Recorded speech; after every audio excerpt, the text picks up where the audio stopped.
Bonjour tout le monde. Depuis des millénaires, on a un beau slogan indémodable qui est « Si tu n'es pas pour moi, tu es contre moi ».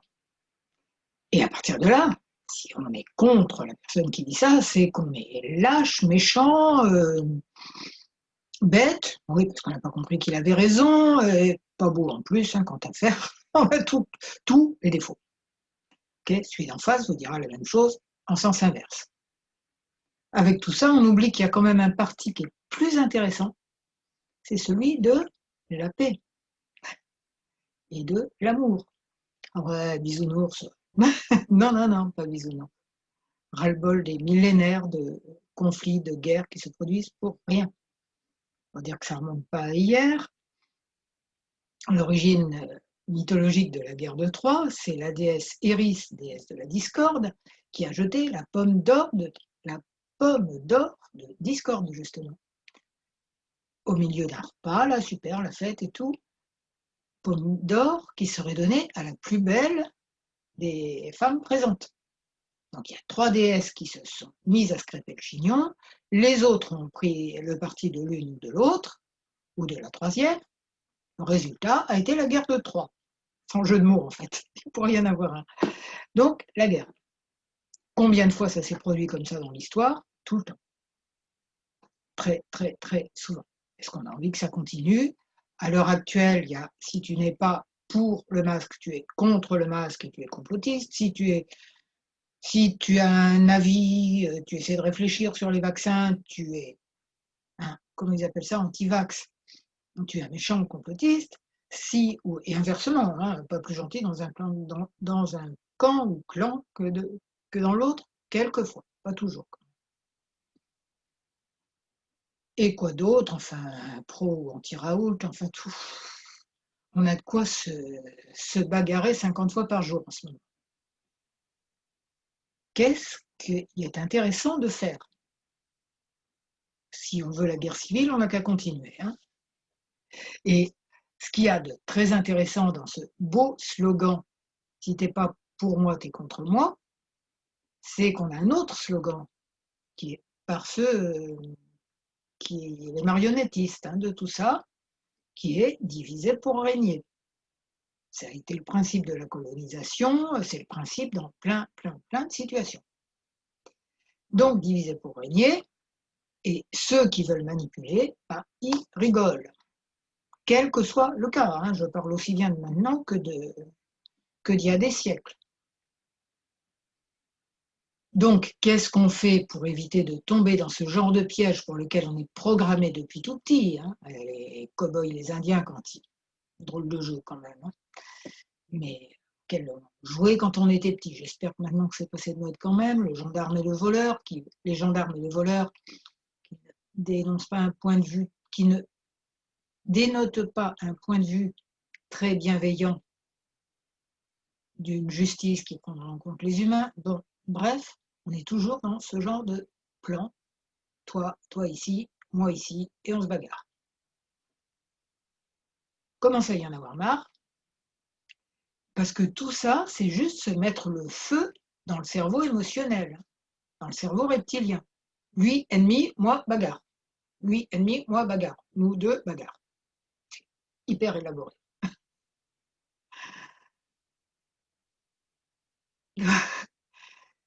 Donc voilà, et qu'est-ce qu'on va faire pour arriver à rester ancré dans le désir de paix et d'amour? Si on veut que l'humanité s'éveille enfin à sa nature spirituelle, c'est certainement pas en se bagarrant les uns contre les autres qu'on va y arriver. Donc, l'idée, c'est de voir l'humain dans tous les gens, masqués, non masqués, ceci, cela, quel que soit leur point de vue du moment. D'une part, ils peuvent changer, d'autre part, il y a un humain derrière ce masque du point de vue et des beaux discours. D'accord? Masqué ou non masqué, avec un truc en tissu. Il y a le masque de notre beau discours et celui-là, il est bien ancré. Donc voir l'humain derrière tout ça, l'humain blessé, celui qui a peut-être qui avait peut-être déjà une phobie des maladies, je ne vous dis pas dans quel état on l'a mis avec tout ce qui se passe maintenant. Ceux qui étaient dans la rébellion chronique, ce qu'on a tendance à être quand on ne veut pas être soumis, hein, c'est les deux faces de la même pièce, rebelle, soumis, rebelle. Et donc pareil, on va être encore dans la bagarre, pour voir l'humain, déjà, et ses blessures, et ses croyances, et la beauté de ses intentions, parce que dans quelque cas que ce soit, l'intention est une intention de bonheur, qui se décline de tas de manières possibles, avec des tas de moyens possibles. C'est là qu'on diverge, sur les moyens, pas sur le but qui est d'être heureux et aimé. Et derrière l'humain, qu'est-ce qu'il y a? Il y a encore plus beau, et ça, chez tout le monde aussi, c'est la divinité en nous. Et ça, on a tendance à l'oublier quand on est dans la bagarre. Ouais, le cerveau reptilien, il ne voit pas trop la divinité, lui, il voit des ennemis, rien d'autre. Alors, qu'est-ce qu'on fait pour se déprogrammer de tout ce inqualifiable bazar? Non, bazar, j'aime pas le mot non plus, de ce tout ça. Ben, ça pourrait être un protocole EFT, c'est ce qu'on va faire. Je me présente d'abord, je suis Claude Canivès, thérapeute EFT et auteur du blog J'aime l'EFT. Il y a plein de liens pour expliquer ce que c'est que l'EFT, pour faire plein d'autres protocoles sur plein d'autres sujets en bas de cette vidéo. Alors, on va y aller. Je dis, c'est des points d'acupuncture qu'on stimule. Hein. On ne se tape pas sur la tête comme ça pour faire n'importe quoi. On stimule des points d'acupuncture qui sont à des places bien précises, évidemment celles qu'on va toucher. Vous faites les mêmes gestes que moi, si vous ne connaissez pas l'EFT, et dans tous les cas, on répète les mêmes bouts de phrases. Et après, vous me mettez vos impressions, si vous voulez bien, dans les commentaires. Et je vous remercie d'avance. Voilà. Même si je suis programmée à être soit dans un camp, soit dans l'autre.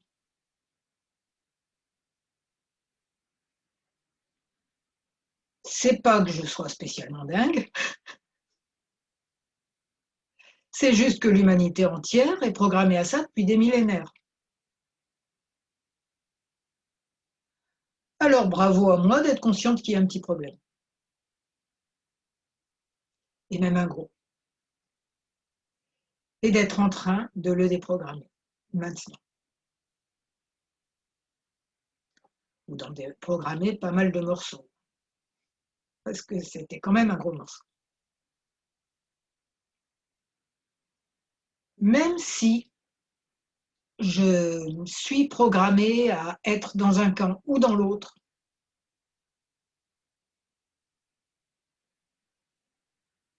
j'envisage qu'il y a une troisième voie, toujours. C'est celle de la paix et de l'amour.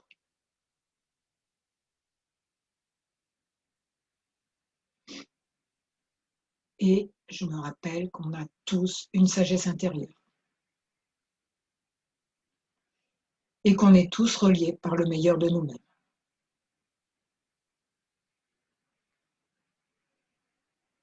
Et même si j'ai ce réflexe programmé depuis des millénaires, de me demander pour qui je dois être et contre qui, je me rappelle que nous sommes tous des humains. Je me rappelle de voir mes soi-disant ennemis comme des humains.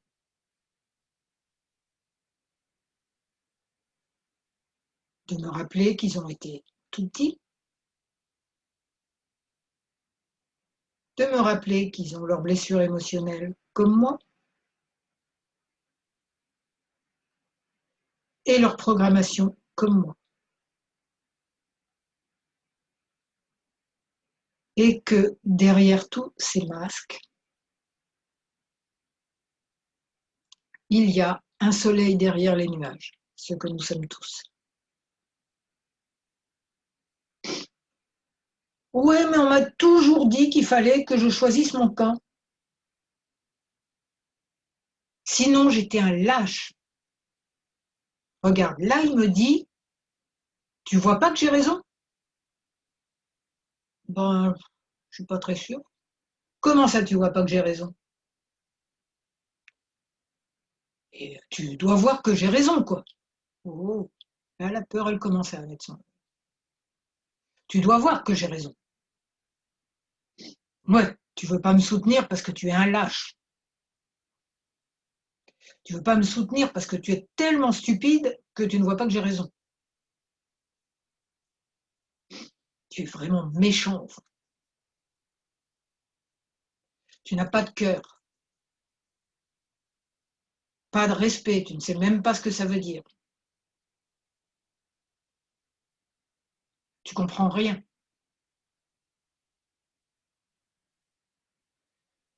Viens choisir mon camp. Tu sais bien qu'on est les meilleurs quand même. C'est nous qui avons raison. On n'a qu'à taper sur ceux d'en face, ou les injurier, ou se moquer d'eux, pour montrer qu'on est les meilleurs.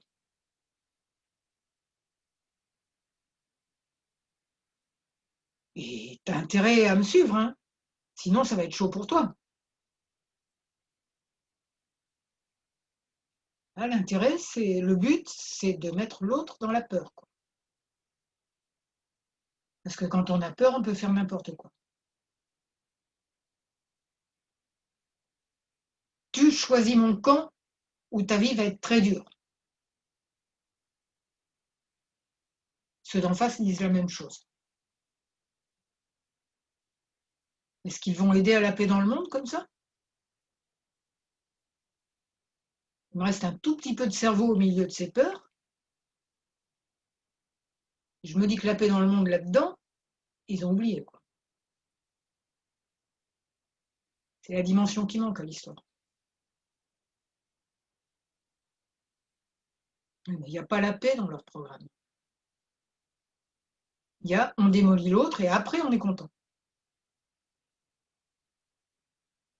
C'est pas vraiment mon programme. Mais j'ai peur. J'ai peur d'être coincée entre les deux camps ou de me faire défoncer par l'un ou l'autre. Surtout d'être coincée entre les deux camps avec personne autour.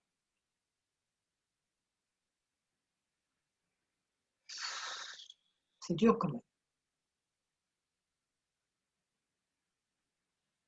Bon, il y a de plus en plus de gens qui veulent la paix. On les a traités de bisounours, d'utopistes, de débiles, d'allumés, d'illuminés, de perchés, d'utopistes, de fous. Ils sont toujours là. Et moi aussi, la partie de moi qui veut la paix, elle est toujours là.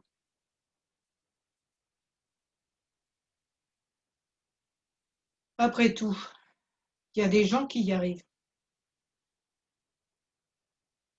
Gandhi, Mandela, Marshall Rosenberg, ils ont réussi à négocier entre deux camps qui demandaient qu'à s'entretuer.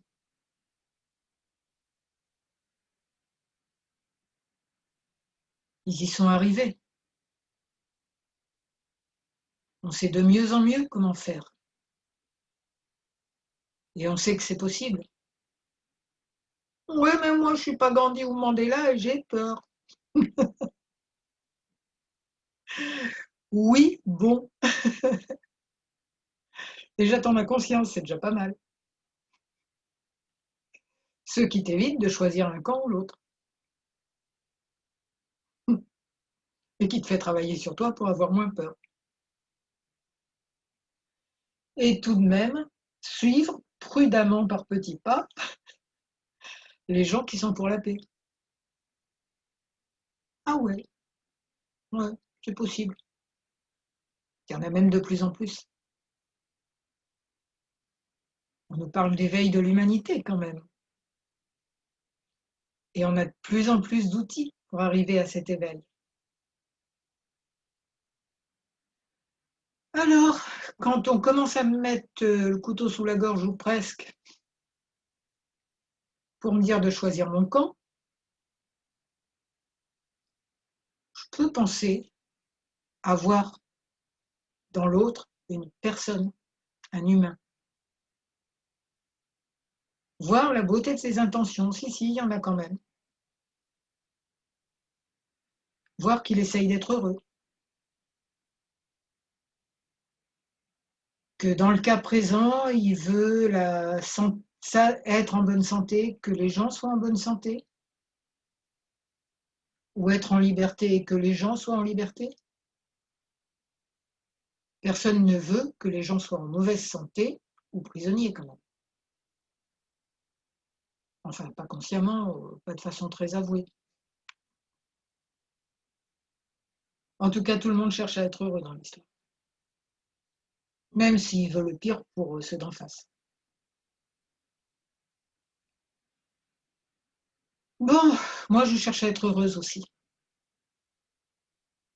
Et je ne le serai pas du tout en démolissant l'un ou l'autre. J'ai une sagesse intérieure, ils ont une sagesse intérieure, et je choisis aussi de voir cela en eux. La divinité en moi, la divinité en eux. Nous sommes tous des soleils derrière les nuages.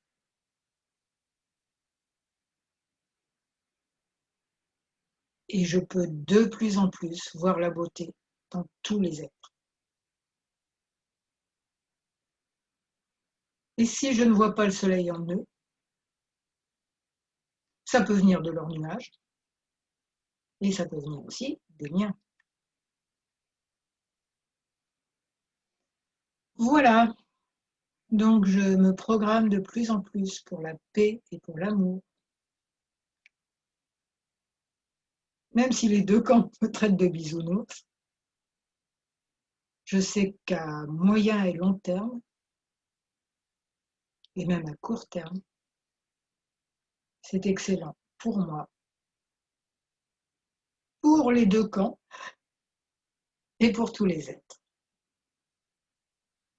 Voilà, si ce protocole vous a aidé, je vous rappelle que vous pouvez avoir plus de renseignements sur l'EFT et avoir plein d'autres protocoles dans ma chaîne YouTube, dans mon blog qui s'appelle J'aime l'EFT. Vous pouvez vous y abonner à la chaîne YouTube et au blog et me mettre un j'aime. Je vous remercie et je vous souhaite d'être très heureux et en paix avec vous-même et avec le monde.